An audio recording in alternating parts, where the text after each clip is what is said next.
Hello everyone, this is Professor DeSimone-Shabrack and we're going to go over Chapter 4's WMCRM database access workbench.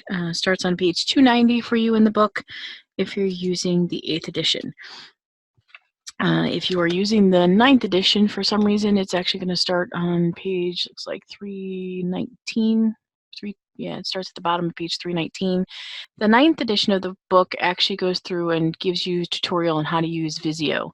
And I'm going to actually upload some of those. So when you open Visio, you can see there's a database tab right here. You click on that. I did actually have the crow's feet as a frequently used option, but you'll see here you can bring up a blank page, and then you've got entities that you can drag over here. Put in the name of your table up here, and then whatever your convention is, and then your primary key, and then all the attributes that go along with that. You could drag another one over here, and then you can establish a relationship between the two. Now, just to remind you, when you do this, takes a second.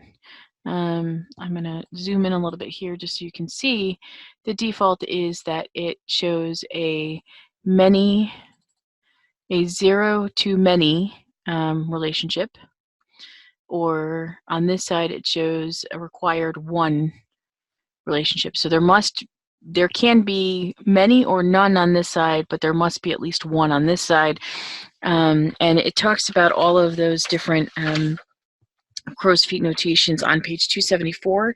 So if you wanted to take a look at that again, just to refresh your memory on how all those work. But if this is not in the right direction, you need to make some changes, you could just right click on it and you get, set the beginning symbol, end symbol, can change whether it's straight, curved connector. All these great options here are available to you. But again, that's available for you under the Eagle apps.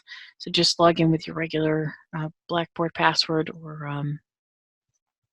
NCCU username and password, and you should be able to access it without any problem. I'm not going to spend a lot of time on that. I will, like I said, give you some videos on how to use Visio.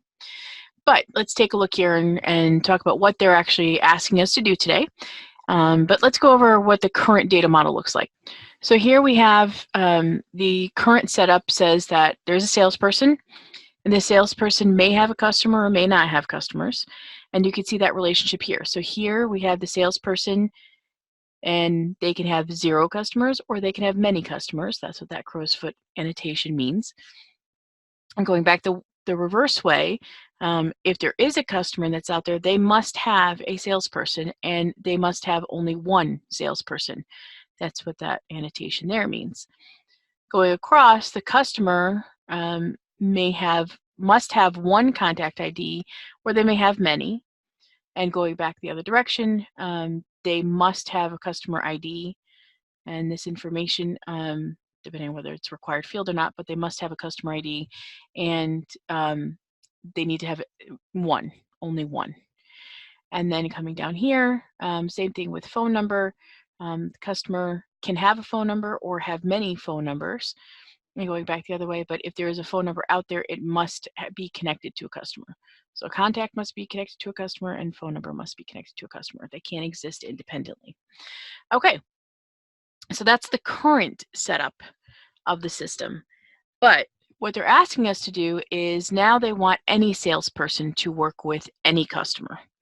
So it's just like if you went into Home Depot or Lowe's and you purchased a refrigerator and you changed your mind and you went in the next day to talk to a salesperson to correct your order or change it or cancel it or whatever.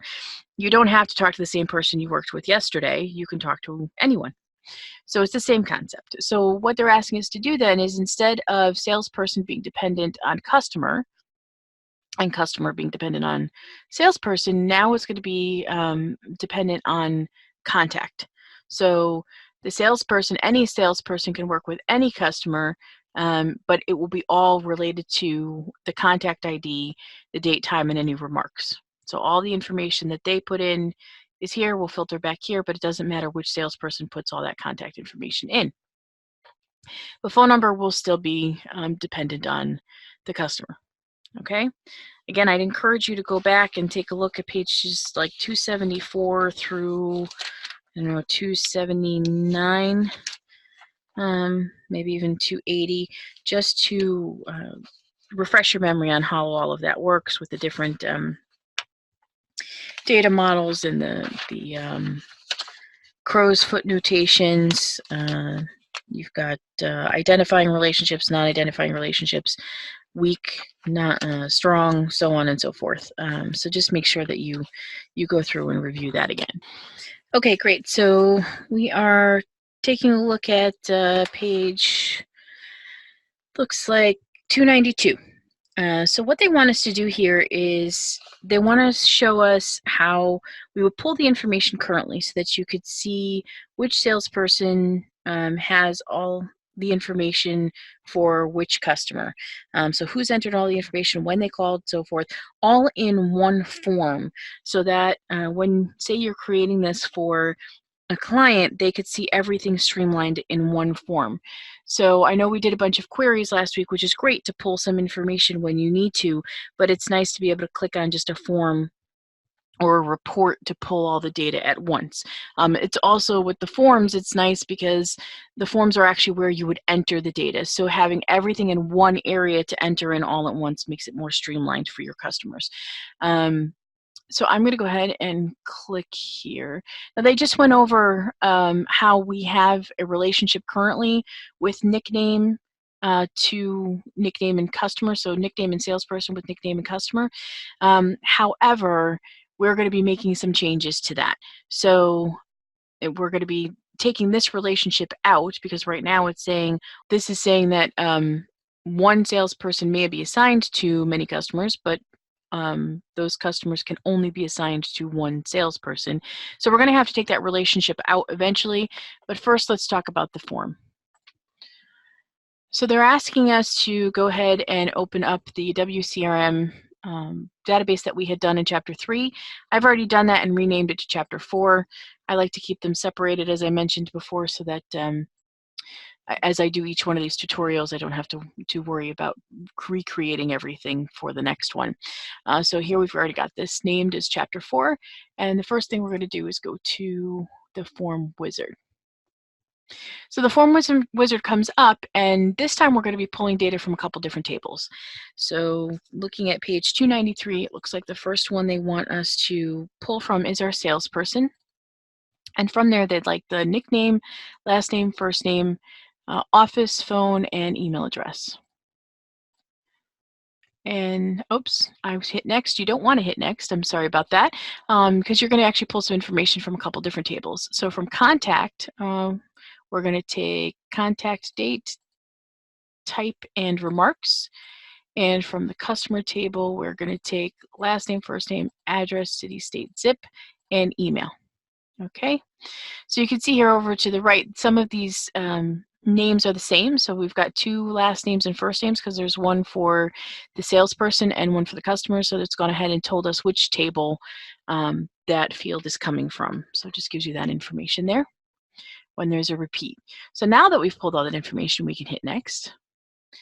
And then it asks us, how do we want to view our data? So we're going to do this by salesperson, but you can see that while this is the main part of the form, there are going to be two sub-forms. So the data is going to be pulled from these two additional forms to make it all one succinct form, all right, for you to enter data. So we're going to go ahead and do next.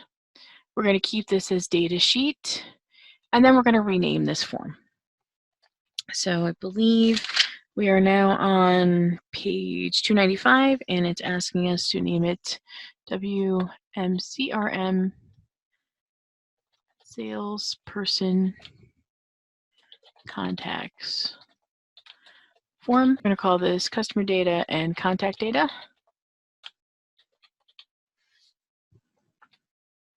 All right. Once we've done that, now we can actually hit the finish button, and it says open the form to view. So we're going to go ahead and see that right away. So here you go. So here's the information from the salesperson table that's pulled up here. And then customer data is here and contact data is here. But you can see that this really isn't set up very well sizing wise. I mean, you can't see the rest of the person's address. And what if the remarks were quite lengthy? This also has like 4 fields over here and only 1 over here. We probably don't need this big a space for the email.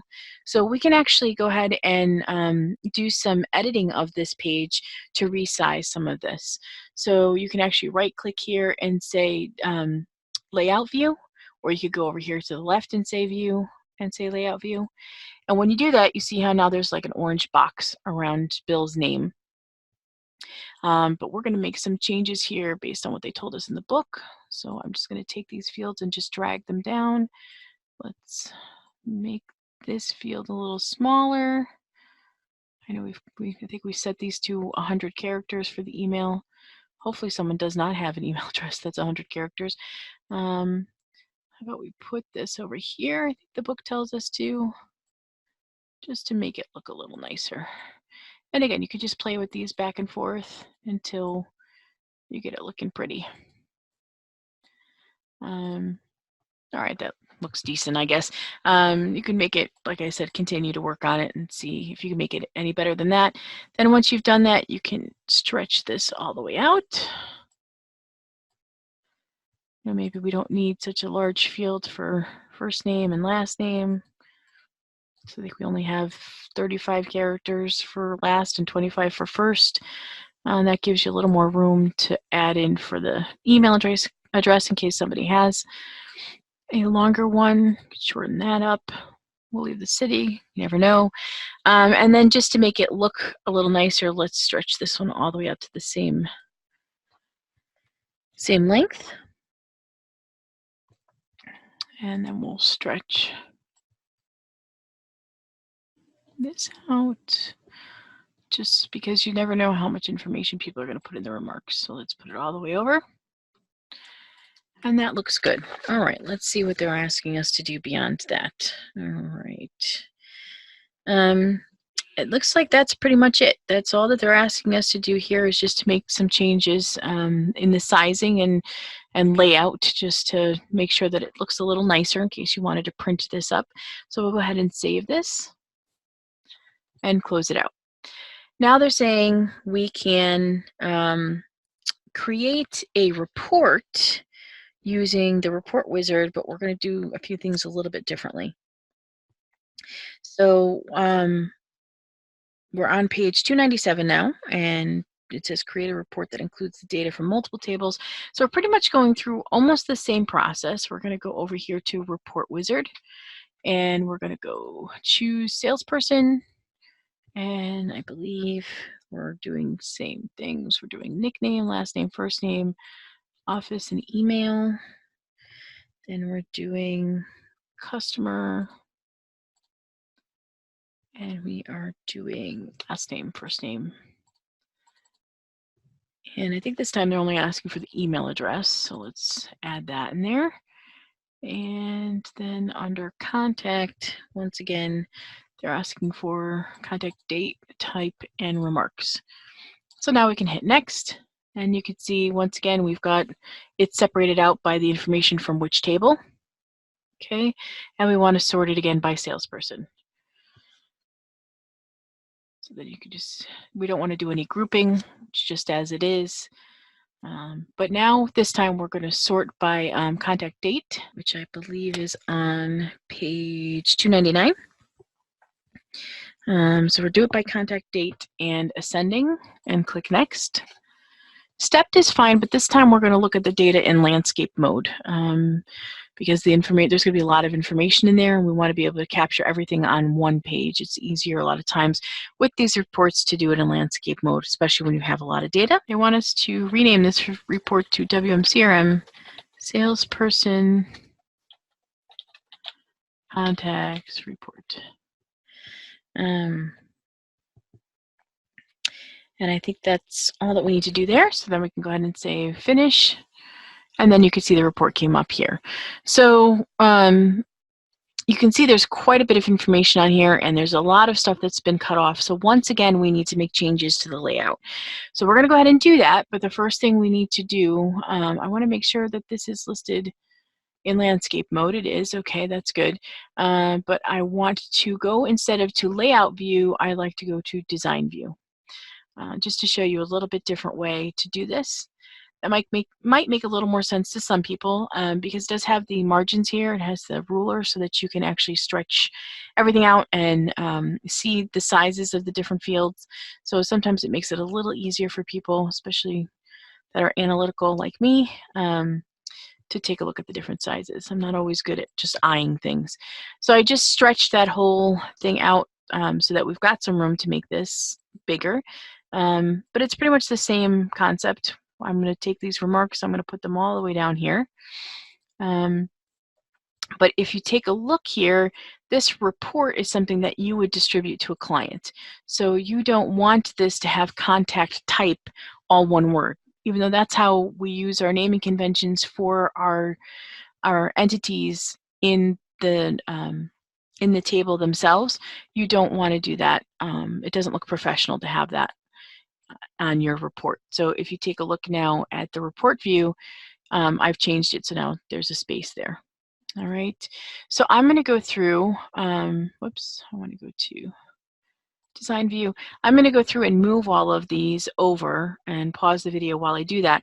But note that I went ahead and moved contact type and remarks over here. So now I have to actually pull the data over. So I have to, these are just the headers, so just your labels up at the top, but now I have to move the actual data markers over. So here is the contact. I'll make that a little bit bigger.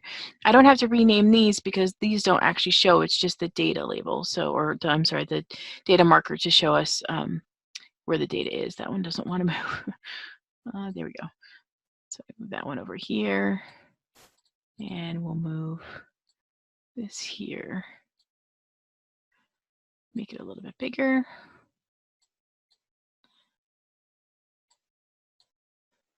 Okay, I'll put a space in between so then that will look nicer. And this is pretty much just to save this space down here. I could have left that really alone, but I like to resize it so that it keeps that same space there so I don't overlap anything. It's just an OCD thing, I think. But also to point out to you that at the bottom here, there are some formulas that are listed. So this one says equal now. So when you print this up for a client, it will tell them the date and time that this was actually printed, and then it'll tell them how many pages, so, and what page this in particular page is. Is it 1 out of 10, 1 out of 30, or 1 out of 1, as it is in this case? So if we look at the report view, you can see down at the bottom it has today's date and it has the number of pages. So there's only 1 page of 1. So obviously I have some work to do. I'm going to have to go back and resize a bunch of these. So I'm going to pause the video for a moment. I'll come back and show you the final product. Okay, great. So here you go. You take a look and see that I've gone ahead and renamed all of these titles at the top and the header. And then you've got all of your data listed below all the way across. I probably could change this a little bit more. Bring contact date up a little bit. Looks like it was down a little too far. How about remarks? Where are we? Remarks looks like it's up a little too far. But yeah, it's just a trial and error. You just got to play with it until you get it where you want it to be. So like even this remarks looks like it's down too far. But if you take a look, now I'll go ahead and save this and let's take a look at the report. Remarks even looks like you could use a little more room over here. But you can see that the way that this is listed is that it has the header here, and then it starts out with the salesperson, but then it kind of gives it some space so that the customer's on a different line almost, and that makes sure that it separates the data so that you don't have to do all kinds of data labels there to try to make that look nicer, or try to separate that out more. Sometimes too much information on a report can be a bad thing, so I just stretched out remarks there just to give us a little more room to see stuff. Let's see what that looks like. Sure enough, yeah, that probably looks a little bit better, and it saves some room on the page. So there we go. And I'm going to go ahead and save this now, and we can close that one out. Okay, now that that is done, now we need to do some maintenance on the relationships that we have established in this database. Because currently, like I said, we have a relationship from the customer table to the salesperson table, and we need to change that. So what they're asking us to do is actually to close out this database, and they want us to create a copy of it. So this is the way I like to do it. I just right-click on it and paste it in there, and then I'm going to rename it. And my rename may look a little bit different than yours because, like I said, I keep these as separate items, but it's going to be, oops. So it's going to be AW04, and they're asking this to be version 02. So that should be all set now. Give it a moment to update. It's all set. All right, now we're going to go into that one. So it's just a duplicate of what we just did. Everything is the same, but now we're going to go ahead and go through the steps that need to be done on page 303. So they're asking us to, in the middle of the page, we're going to have to remove a relationship, delete a particular field, add a field, add in some data, make some modifications, and then reestablish a relationship. So we're now going to go to the relationships first and remove that relationship that we have. So currently, like I said, we have a relationship from salesperson to customer, and we need to delete that. So we're going to right-click on it and delete that relationship. Yes, that is correct. And I'm going to move salesperson over here because we will eventually be establishing the relationship now between salesperson and contact. But the next thing that it's asking us to do is to take the nickname field out of customer, because nickname is not going to be dependent on the salesperson anymore in customer. We're now going to say that nickname is going to be in contact instead.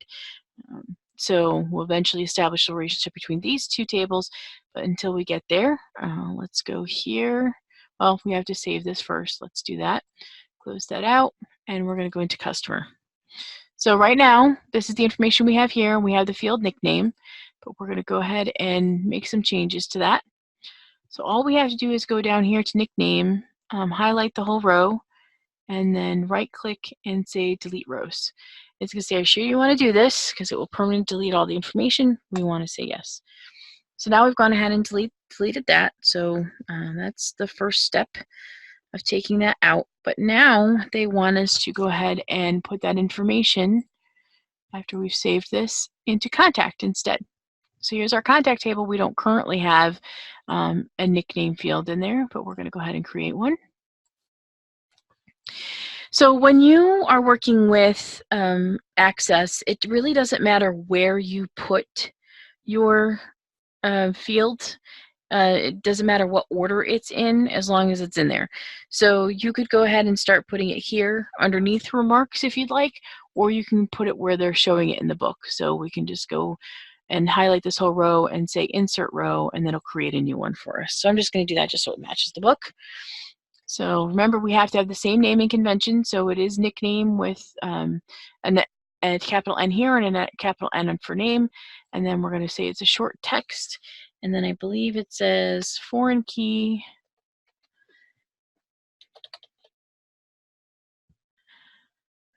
Foreign key linked to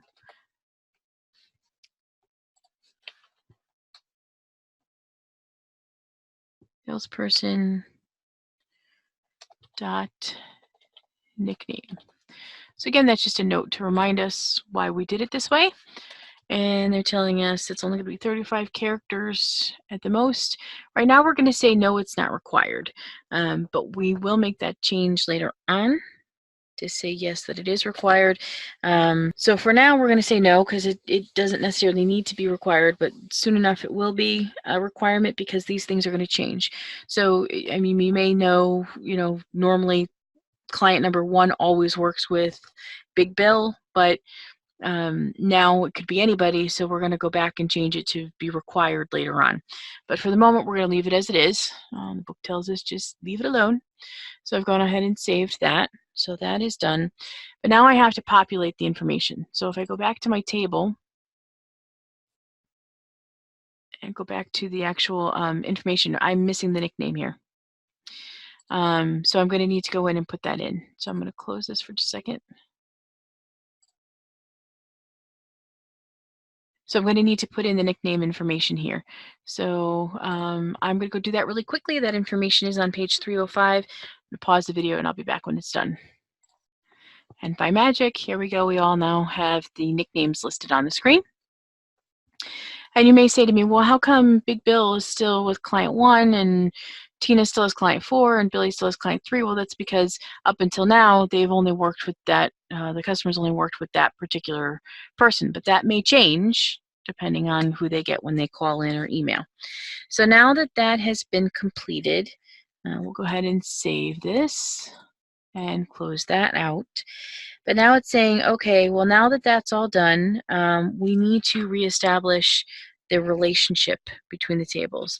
So we're going to do that next. Okay, so now we're going to go back to relationships, because now that we have that field in there, we can now create a relationship between nickname and nickname in the contact and salesperson tables. So we'll enforce referential integrity and cascade update related results and say create. So there's our new relationship with these two tables. So that's all set, and we can say save and close that out. And then we're going to go under to design view, again under contact, and under nickname, we are going to change the requirement now to yes. Okay. So now all the work that they've asked us to do thus far is done, but now they're saying to us they want us to create a new salesperson contact form to reflect the changes. Now, because I did make a change to the data integrity rules and change this to yes, it's saying, do you want to go back and check all of the other data you've already had in there and make sure that it matches your new rule. So we do want to say yes here, but you may get some things that kick back and say, oh, wait a minute, we're missing a field. You told us we had to have a requirement here.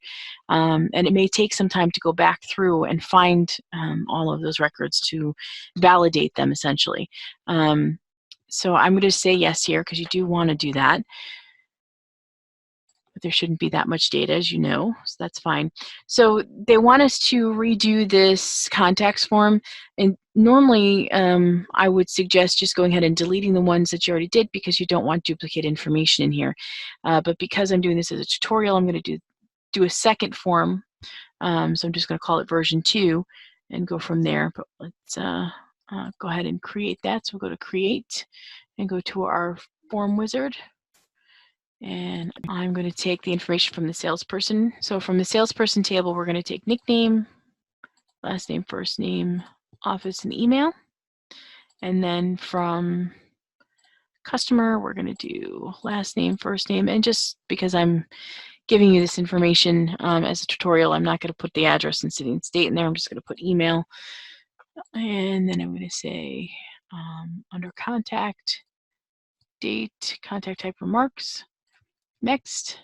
And you can see what happened here is you've got the salesperson form at the top, so the data from the salesperson, but because we've combined some information now, we have the customer and contact details will all be in one form instead. So we're going to do data sheet. So we are going to name this WMCRM salesperson contacts form. I'm going to say modified, and then we're going to say contact data modified. So essentially is the version 2 here. Then we could say finish.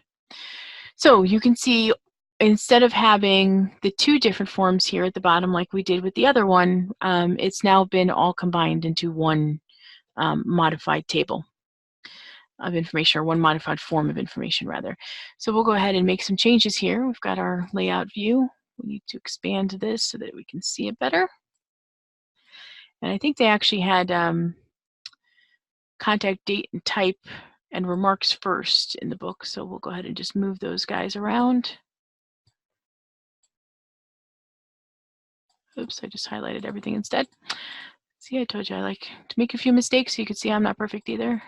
We'll click out of there. There we go.